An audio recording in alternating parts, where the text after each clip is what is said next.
Capítulo 10. El vuelo a la Torre de Marfil. Justo en el momento en que Atreyu había atravesado la tétrica puerta de la ciudad de los espectros y comenzado el vagabundeo por las retorcidas callejas que terminaría, de forma tan funesta, en el sucio patio interior, Fuyur, el blanco dragón de la suerte, había hecho un descubrimiento muy sorprendente. Buscando siempre infatigablemente a su pequeño señor y amigo, se había remontado muy alto entre las nubes y jirones de niebla del cielo, mirando en derredor. Por todas partes se extendía el mar, que se movía ahora suavemente, después de la poderosa tormenta que lo había revuelto hasta el fondo. Y, de pronto, Fuyur vio en la lejanía algo que no pudo explicarse. Era como un rayo de luz dorado que, a intervalos regulares, se encendía y apagaba. Se encendía y apagaba otra vez, y aquel rayo de luz parecía estar orientado precisamente hacia él. Tan aprisa como pudo, se aproximó al lugar y, cuando por fin estuvo encima, pudo comprobar que aquella señal intermitente salía de lo profundo de las aguas, quizá incluso del fondo del mar. Los dragones de la suerte, como ya se ha dicho, son criaturas de aire y de fuego. El elemento líquido no solo resulta extraño, sino también sumamente peligroso. Pueden apagarse en el agua como una llama, si es que antes no se ahogan, porque respiran aire ininterrumpidamente por todo el cuerpo, a través de sus 100.000 escamas de color madreperla. Se alimentan por igual de aire y de calor, y no precisan otro alimento, pero sin luz y calor solo pueden vivir poco tiempo. Fuyur no sabía qué hacer, ni siquiera sabía qué era aquel extraño parpadeo en las profundidades del mar, ni si tenía algo que ver con Atreyu. Sin embargo, no lo pensó mucho. Subió muy alto en el aire y luego dio la vuelta. Orientó la cabeza hacia abajo, apretó las garras contra el cuerpo, se puso rígido y derecho como un palo y se precipitó en el abismo. Con un violento ¡plaf! Que hizo saltar el agua como una fuente gigantesca, se zambulló en el mar. Al principio casi perdió el conocimiento por el choque, pero luego se forzó a abrir sus ojos de color rubí. Entonces vio los destellos muy cerca, a una distancia de solo unos cuerpos más abajo. El agua lo rodeaba y empezó a formar burbujas, como en una cacerola antes de empezar a hervir. Al mismo tiempo, Fuyur sintió como él se enfriaba y debilitaba cada vez más. Con las últimas fuerzas que le quedaban, se obligó a bucear más hondo, y entonces vio la fuente de la luz al alcance de la mano. Era Aurin, el esplendor. Por suerte, el amuleto había quedado enganchado por la cadena en una rama de coral que sobresalía de la pared de un barranco rocoso. De otro modo, la alhaja se hubiera hundido en un abismo sin fondo. Fuyur la cogió, la desenredó y se puso la cadena al cuello para no perderla, porque se dio cuenta de que iba a desmayarse. Cuando recobró el sentido, al principio no podía entenderlo, porque, con gran asombro por su parte, volaba otra vez sobre el mar a través del aire. Iba a gran velocidad y en una dirección muy determinada, mucho más aprisa de lo que le permitían sus agotadas fuerzas. Intentó volar algo más lentamente, pero pudo comprobar que su cuerpo no le obedecía. Otra voluntad, mucho más fuerte, se había apoderado de él y lo dirigía. Y esa voluntad procedía de Aurin, que llevaba colgado al cuello por la cadena. El día declinaba ya y se hizo de noche cuando, finalmente, Fuyur divisó a lo lejos una playa. De la tierra que había detrás no se podía ver mucho, porque parecía envuelta en niebla. Cuando se acercó más, descubrió que la mayor parte del país había sido tragada ya por aquella. Nada que tanto daño hacía a los ojos porque se tenía la sensación de haberse quedado ciego. Allí, Fuyur, si hubiera podido decidir por su propia voluntad, se hubiera dado la vuelta. Pero la fuerza secreta de la alhaja lo obligó a seguir volando en línea recta. Y pronto supo por qué. Porque en medio de aquella noche sin fin, descubrió de pronto una pequeña isla que resistía aún, una isla de casas de tejados puntiagudos y torcidas torres. Fuyur sospechó a quién encontraría allí, y entonces no fue ya la poderosa voluntad que influía en él desde el amuleto, sino su propia voluntad la que lo hizo volar hacia su objetivo. El patio sin luz en que yacía Atreyu junto al hombre lobo muerto estaba ahora casi en la oscuridad. La luz grisácea del crepúsculo, que se filtraba en el estrecho pozo entre las casas, bastaba apenas para distinguir el cuerpo claro del muchacho de la negra piel del monstruo. Y cuanto más oscurecía, tanto más se parecían los dos. Atreyu había abandonado hacía tiempo todo intento de librarse de la presa de acero de las mandíbulas del hombre lobo. Estaba en un estado de semi-inconsciencia, en el que veía otra vez al búfalo púrpureo del mar de hierba que no había cazado. A veces, Atreyu llamaba a los otros niños, sus compañeros de caza, que ahora serían ya, sin duda, auténticos cazadores. Pero nadie le respondía. Solo el enorme búfalo, inmóvil, seguía allí, mirándolo. Atreyu llamó a Artax, su caballito, pero no vino, y tampoco se oyó en parte alguna su claro relincho. Llamó a la emperatriz infantil, pero inútilmente. Ya no podía decirle a ella nada. No había sido cazador, no era ya emisario, no era nadie. Atreyu se había rendido. Pero entonces notó además otra cosa. La nada debía de estar muy cerca ya. Sintió de nuevo aquella horrible atracción que era como un vértigo. Se incorporó y tiró de su pierna, desgarrándosela, pero los dientes no se aflojaron. Y en aquella ocasión fue una suerte, porque si los dientes de Gmork no lo hubieran retenido, Fuyur habría llegado tarde a pesar de todo. Así, sin embargo, Atreyu oyó de pronto arriba, en el cielo, la voz de bronce del dragón de la suerte. «Atreyu, ¿estás ahí? Atreyu». «Fuyur», exclamó Atreyu. Entonces puso las manos ante su boca, haciendo bocina, y gritó hacia el cielo.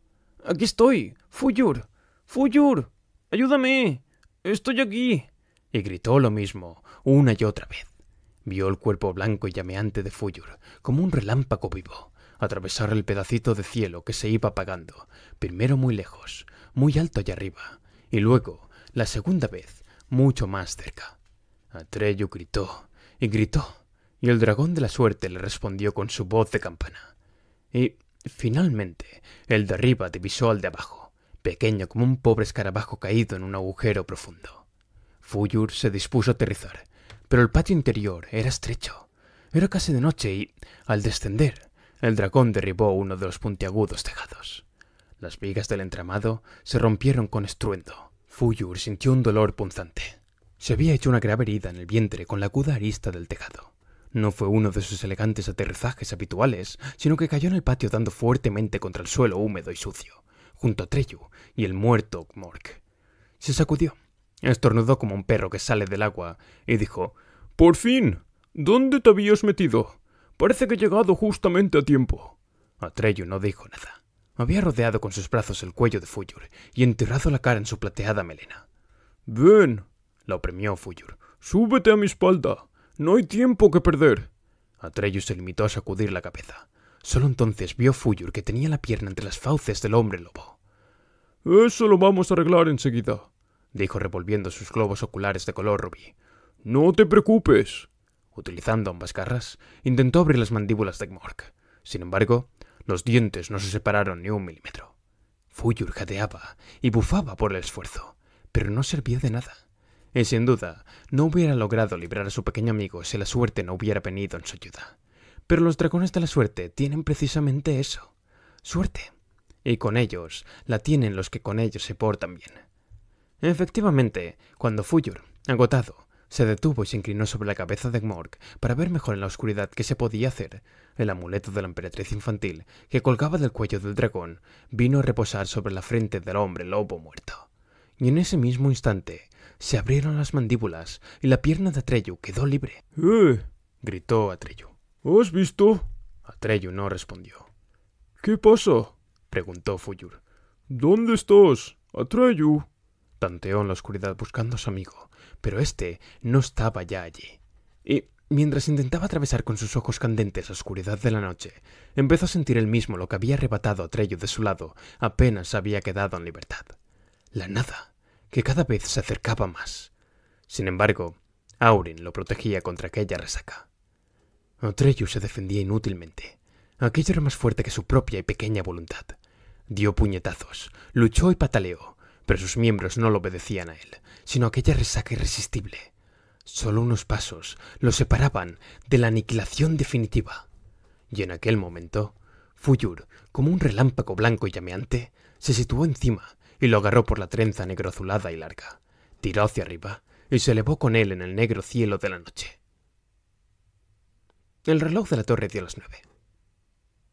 Ninguno de los dos, ni Fuyur ni Atreyu, pudo decir luego cuánto duró aquel vuelo en medio de una oscuridad total, ni si fue realmente una noche. Quizá todo tiempo había cesado también para ellos, y se mantuvieron inmóviles en una oscuridad sin fronteras. No solo fue para Atreyu la noche más larga de su vida, sino también para Fuyur, que era muchísimo más viejo.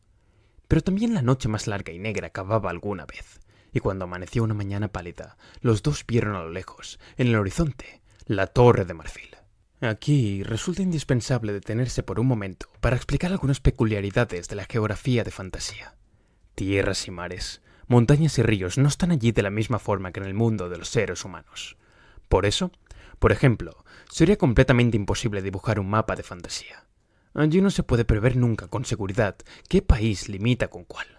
Hasta los puntos cardinales cambian según la región en que se encuentra uno en cada momento. Verano e invierno, días y noches, obedecen en cada región a leyes distintas. Se puede salir de un desierto abrasado por el sol y llegar sin transición a árticas llanuras nevadas. En ese mundo no hay ninguna distancia exterior conmensurable, y por eso palabras como cerca o lejos tienen otro sentido. Todas esas cosas dependen del estado del ánimo y de la voluntad con que uno recorre un camino determinado. Como fantasía no tiene fronteras, su centro puede estar en todas partes. O, mejor dicho, está al mismo tiempo cerca y lejos de todas partes. Depende por completo del que quiere llegar a ese centro. Y el centro mismo de fantasía es, precisamente, la Torre de Marfil. Atreyu se encontró, con gran asombro por su parte, sobre las espaldas del dragón de la suerte, sin poder acordarse de cómo había llegado hasta allí. Solo sabía que Fuyur se lo había llevado por los aires de la trenza. Cuando, tiritando, se envolvió en su manto, que revoloteaba tras él, se dio cuenta de que éste había perdido su color y se había vuelto gris. Igual había pasado con su propia piel y con su cabello. Y entonces vio también, a la luz creciente de la mañana, que lo mismo le pasaba a Fuyur. El dragón parecía ahora solo una estría de niebla gris y era casi tan irreal. Los dos habían acercado demasiado a la nada. «Atreyu, mi pequeño señor», oyó decir al dragón suavemente. «¿te duele mucho la herida?» «No», respondió Atreyu. «Ya no la siento». «¿Tienes fiebre?» «No, Fuyur, creo que no. ¿Por qué me lo preguntas?» «Me he dado cuenta de que estabas temblando», replicó el dragón. «¿Qué cosa hay en el mundo que pueda hacer temblar, Atreyu?» Atreyu se quedó un rato callado antes de responder. «Pronto habremos llegado. Entonces tendré que decirle a la emperatriz infantil que no hay salvación. De todo lo que he tenido que hacer, eso será lo más difícil». «Sí», dijo Fuyur más suavemente aún. «Eso es cierto». Siguieron volando en silencio, siempre hacia la Torre de Marfil. Al cabo de un rato, el dragón comenzó otra vez. «¿La has visto alguna vez, Atreyu?» «¿A quién?» «A la emperatriz infantil. O, mejor dicho, a la señora de los deseos, la de los ojos dorados, porque así es como tienes que llamarla cuando estés con ella». «No la he visto nunca». «Yo sí, hace ya mucho tiempo. Tu bisabuelo debía de ser entonces un bebé. También yo era un joven atolondrado que no tenía en la cabeza más que serrín. Una noche intenté coger la luna del cielo, que alumbraba allá arriba, grande y redonda. Como te decía, yo no tenía ni idea de nada. Cuando finalmente me dejé caer desilusionado a la tierra, llegué muy cerca de la Torre de Marfil. El pabellón de la magnolia tenía esa noche sus pétalos abiertos y en medio estaba sentada la emperatriz infantil. Me miró un segundo, pero no sé cómo explicártelo. Desde aquella noche fui otro. ¿Qué aspecto tiene? Es como una niña, pero es mucho más vieja que los seres más viejos de fantasía. Sería mejor decir que no tiene edad». «Pero ahora está enferma de muerte», dijo Atreyu. «¿Tengo que prepararla con prudencia antes de anunciarle que no hay esperanza?» Fuyur negó con la cabeza. «No, se daría cuenta enseguida de cualquier intento de tranquilizarla. Tienes que decirle la verdad». «¿Y si eso la mata?», preguntó Atreyu. «No creo que eso pueda ocurrir», dijo Fuyur. «Lo sé», respondió Atreyu. «Eres un dragón de la suerte». Y siguieron volando largo tiempo en silencio. Finalmente, hablaron de nuevo los dos una tercera vez. Ahora fue Atreyu quien rompió el silencio. «Quisiera preguntarte otra cosa, Fuyur». «Pregunta». «¿Quién es ella?» «¿Qué quieres decir?» «Aurin tiene poder sobre todos los seres de fantasía, tanto si son criaturas de la luz como de las tinieblas, también sobre ti y sobre mí. Y, sin embargo, la emperatriz infantil nunca utiliza su poder. Es como si no estuviera ahí, y, sin embargo, están todas las cosas. ¿Es como nosotros? No, dijo Fulgur. No es lo que somos nosotros. No es una criatura de fantasía. Todos existimos porque existe ella, pero ella es de otra especie. Entonces, Atreyu titubeó al hacer la pregunta. ¿Es algo así como una criatura humana?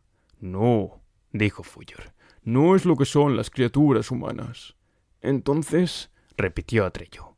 ¿Quién es? Solo tras un largo silencio respondió Fulgur. Nadie lo sabe en fantasía. Nadie puede saberlo. Es el misterio más profundo de nuestro mundo.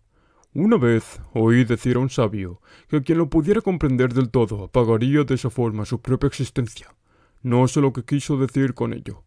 No puedo decirte más. Y ahora, dijo Atreyu, su existencia y la de todos nosotros acabarán sin que hayamos comprendido su secreto.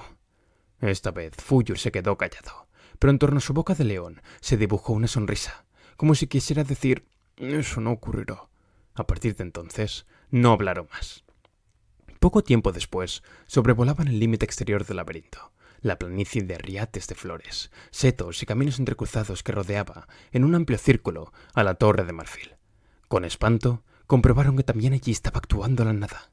Era verdad que, de momento, solo eran pequeños lugares salpicados por el laberinto, pero esos lugares estaban en todas partes.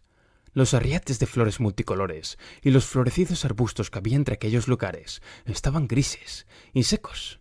Los delicados arbolitos levantaban sus ramas desnudas y deformadas hacia el dragón y su jinete, como si quisieran implorar su ayuda. Los prados, antes verdes y coloridos, eran ahora pálidos, y un ligero olor a putrefacción y podredumbre subía hasta los que llegaban. Los únicos colores que aún había eran los de gigantescas setas hinchadas y los de conjuntos de flores, de aspecto venenoso, degeneradas y de colores chillones, que parecía más bien engendros de la locura y la perversidad. La última vida interior de fantasía se defendía aún, espasmódica y débilmente, contra la aniquilación definitiva que, por todas partes, la asediaba y corroía. Sin embargo, todavía relucía en el centro de un modo maravilloso, inmaculada e incolumne, la Torre de Marfil. Fulgur no aterrizó con Atreyu en la terraza inferior destinada a los mensajeros que llegaban por vía aérea. Se daba cuenta de que ni él ni Atreyu tendrían las fuerzas necesarias para subir desde allí la larga calle principal que llevaba, en espiral, hasta la punta de la torre. Le pareció además que la situación justificaba plenamente el hacer caso omiso de toda regla y cuestión de etiqueta. Se decidió a hacer un aterrizaje forzoso. Pasó zumbando sobre los miradores, puentes y balaustradas de marfil. Encontró en el último segundo el tramo más alto de la calle principal, allí donde ésta terminaba ante el verdadero recinto del palacio. Se dejó caer, patinó por la calle cuesta arriba, dio unas cuantas vueltas de campana y se detuvo por fin, con la cola por delante. Atreyu, que se había aferrado con los brazos al cuello de Fulgur, se puso en pie y miró hacia todos lados. Había esperado alguna especie de recibimiento, o, por lo menos, a un tropel de guardianes del palacio que le preguntasen quién era y qué quería. Pero no se veía a nadie por ninguna parte. Los blancos edificios resplandecientes que había alrededor parecían muertos. Todos han huido, fue la idea que atravesó su cabeza. Han abandonado a la emperatriz infantil, o quizás ya... «Atreyu», susurró Fulgur, «tienes que devolverle la alhaja». Se quitó del cuello la cadena de oro. El amuleto se deslizó hasta el suelo. Atreyu saltó de las espaldas de Fulgur y rodó por tierra. No se acordaba ya de su herida. Echado, cogió el pentáculo y se lo puso. Entonces se levantó con esfuerzo, apoyándose en el dragón. «Fulgur», dijo, «¿a dónde tengo que ir?» Pero el dragón de la suerte no le respondió ya. Estaba echado como muerto. La calle principal terminaba en una alta y blanca muralla circular, ante una gran puerta, maravillosamente tallada, cuyas hojas estaban abiertas. Atreyu cojeó hacia ella. Se apoyó en el portal y vio que, detrás de la puerta, había una escalinata blanca, ancha y brillante, que parecía llegar hasta el cielo. Comenzó a subir. A veces se detenía para reunir nuevas fuerzas. En los blancos escalones iba dejando un reguero de gotas de sangre. Por fin llegó arriba y vio ante sí una larga galería. Siguió adelante tambaleándose, agarrándose a las columnas. Entonces llegó a un patio lleno de fuentes y otros juegos de agua, pero apenas podía darse cuenta de lo que veía. Como en un sueño, luchaba por avanzar. Encontró una segunda puerta pequeña. Luego tuvo que trepar por una escalera muy empinada, pero esta vez estrecha. Llegó a un jardín donde todo, árboles, flores y animales, estaba tallado en marfil, y atravesó a gatas varios puentes de arcos sin barandillas que conducían a una tercera puerta, la más pequeña de todas. Echado sobre el estómago, siguió arrastrándose. Luego levantó lentamente la vista y vio un picacho de marfil, pulido como un espejo, y en su cúspide el blanco y deslumbrante pabellón de la magnolia. No había ningún camino que llevara hasta él, ninguna escalera. Atreyu escondió la cabeza entre los brazos. Nadie que haya llegado o llegue alguna vez hasta allí podría decir cómo recorrió la última parte del camino. Es algo que a uno se le regala. Atreyu se encontró de pronto ante la puerta que daba paso al pabellón. Entró y se encontró cara a cara con la señora de los deseos, la de los ojos dorados. Estaba sentada, apoyada en muchos cojines, sobre un diván blanco y redondo, en el centro de la copa de la flor, y lo miraba a él. Atreyu pudo darse cuenta de lo enferma que estaba por la palidez de su rostro, que parecía casi transparente. Sus ojos almendrados tenían el color del oro viejo. No mostraba ninguna preocupación o inquietud. Sonreía. Su figura delgada y pequeña estaba envuelta en una amplia túnica de seda, que resplandecía con tanta blancura que hasta las hojas de la magnolia parecían oscuras por contraste. Tenía el aspecto de una niña de indescriptible belleza, de unos 10 años como máximo, pero su largo cabello que, peinado lisamente, le caía por los hombros y la espalda hasta el diván, era blanco como la nieve. Bastien se sobresaltó. En aquel momento le había ocurrido algo que nunca le había pasado antes. Hasta entonces había podido imaginarse muy claramente todo lo que se contaba en la historia interminable. Con todo, durante la lectura del libro habían sucedido algunas cosas extrañas. Eso no se podía negar, pero que podían explicarse de algún modo. Se había imaginado a Atreyu mientras cabalgaban el dragón de la suerte, y el laberinto y la torre de marfil, tan claramente como pudiera pensarse. Pero hasta aquel momento habían sido solo sus propias imaginaciones. Sin embargo, cuando llegó el lugar en que se hablaba de la emperatriz infantil, durante una fracción de segundo, solo el tiempo del parpadeo de un relámpago, vio el rostro de ella ante sí. Y no solo con la imaginación, sino con sus propios ojos. No había sido una ilusión. De eso estaba Bastien totalmente seguro. Había observado incluso detalles que no aparecían siquiera en la descripción, como, por ejemplo, sus cejas, que se curvaban sobre los ojos de color de oro como dos delgados arcos pintados con tinta china, o sus lóbulos auriculares extrañamente alargados, o la peculiar inclinación de su cabeza sobre el delicado cuello. Bastien estaba seguro de que no había visto en su vida nada más hermoso que aquel rostro, y en aquel mismo momento supo también cómo se llamaba ella, Hija de la Luna. No había la menor duda de que ese era su nombre, y la Hija de la Luna lo había mirado a él, Bastien Balthazar Bux. Lo había mirado con una expresión que no podía explicarse. Se había sentido también sorprendida. Había ruego en aquella mirada, o nostalgia, o... ¿qué? Intentó recordar los ojos de la Hija de la Luna, pero no lo consiguió ya. Solo estaba seguro de una cosa. Aquella mirada, atravesando sus ojos y bajándole por el cuello, le había llegado al corazón. Ahora sentía el rastro ardiente que había dejado en su camino, y sentía también que esa mirada se encontraba ahora en su corazón y relucía allí como un misterioso tesoro. Y eso hacía daño de una forma que era a la vez extraña y maravillosa. Aunque Bastien hubiera querido, no habría podido defenderse ya contra lo que había pasado. Pero no quería, de ningún modo. Al contrario, por nada del mundo hubiera devuelto aquel tesoro. Solo quería una cosa, seguir leyendo para estar otra vez con la Hija de la Luna, para verla otra vez. No sospechaba que, con ello, se metía de forma irrevocable en la más insólita y también la más peligrosa de las aventuras. Pero aunque lo hubiera sospechado, eso no habría sido para él, con toda seguridad, una razón para cerrar el libro, dejarlo a un lado y no volver a cogerlo. Con dedos temblorosos, buscó el sitio en que había interrumpido la lectura y siguió leyendo. El reloj de la torre dio las 10.